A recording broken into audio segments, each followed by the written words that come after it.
கவர்ந்து அவ்வையின் வாய்மொழி தவழ்ந்து கம்பனின் கவிதைகளில் மணந்து முச்சங்கத்தால் வளர்ந்து உலக இலக்கியங்களில் உயர்ந்து பாரதியின் வரிகளில் மிளிர்ந்து பல மொழிகள் பிறக்க தாயாக இருந்து இன்றும் கலங்கரை விளக்கமென நிமிர்ந்து இன்னும் இன்னும் இளமையில் திகழ்ந்து அத்தமிழை வாய் மணக்க பேசி மகிழ்ந்து இதோ உங்கள் அனைவரின் பாதங்களை பணிந்து என் தலைப்பிற்குள் நுழைகிறேன், தாருங்கள் தங்கள் கவனத்தை.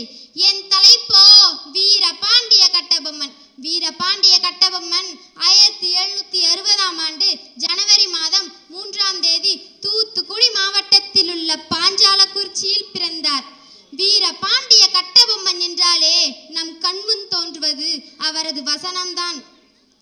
கிஸ்தி திரை வரி வட்டி வானம் பொழிகிறது, பூமி விளைகிறது, உனக்கு ஏன் கொடுப்பது கிஸ்தி?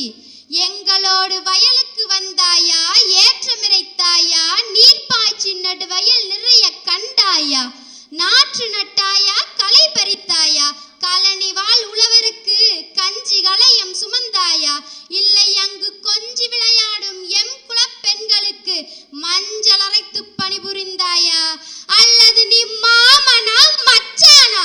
மானங்கெட்டவனே, எதற்கு கேட்கிறாய் திரை, யாரை கேட்கிறாய் வரி? போர் அடித்து நெற்குவிக்கும் உழவர் கூட்டம் பரங்கியரின் உடலையும் போர் அடித்து நெற்கதிர்களாய் குவித்து விடும், ஜாக்கிரதை என்ற வசனத்திற்கு சொந்தக்காரர் நம் வீரபாண்டிய கட்டபொம்மன். தனது நாட்டில் அந்நியர்களாக வந்து பிரிட்டிஷ்காரர்கள் வரி வசூல் செய்தனர். அனைத்து பாளையங்காரர்களும் அடிபணிந்தார்கள், கட்டபொம்மனை தவிர. கட்டபொம்மனுடன் பிரிட்டிஷ்காரர்கள் பேச்சுவார்த்தை முயற்சியை செய்தார்கள். அது வெற்றியடையவில்லை. நிபந்தனையற்ற சரணாகதி கோரி ஒருவரை தூது விட்டார்கள் ஆங்கிலேயர். அதற்கு கட்டபொம்மன், இந்த மண்ணின் மைந்தர்கள் நாங்கள் வாழ்வதும் சாவதும் இந்த மண்ணுடைய பெருமைக்காகவும் மானத்திற்காகவும் கண்ணியத்திற்காகவும் தான் என்று சொல்லி அனுப்பிவிட்டார். ஆங்கிலேயர்களின் பீரங்கிகள் தன்னுடைய கோட்டையை இழுத்துவிடும் என்பது கட்டபொம்மனுக்கு தெரியும். அதனால் அவரும் படைகளும் ரகசிய பாதை வழியாக தப்பித்து விட்டார்கள். புதுக்கோட்டை பக்கத்தில் போய் பதுங்கி இருந்தார்கள். ஆனால் புதுக்கோட்டை ராஜா அவர்களுக்கு வஞ்சகம் செய்தார்.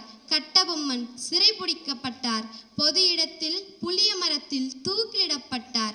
மறவர்கள் வீரம் காண சமுத்திரம் பெருகி போகும், உருவிய வாளை கண்டு பிறைமதி நாணி போகும், எதிரிகள் உதிரம் சேர்ந்து குதிகலம் வண்ணம் மாறும், உதிர்த்திடும் பகைவர் தேகம் கடலுக்கு அன்னமாகும் என்பதற்கு இணங்க கட்டபொம்மனுடைய வெளிப்படையான புரட்சியும் தியாகமும் வீண் போகவில்லை. எத்தனையோ இளம் விடுதலை போராளிகளுக்கு ஒரு வழிகாட்டியாக, தமிழ் வரலாற்றில் ஒரு பிரம்மாண்டமான வீரராக இன்றும் உயிர் வாழ்கிறார். இவரது துணிச்சலும் சாதுரியமும் என்றென்றைக்கும் கொண்டாடப்படும். நம் வீட்டு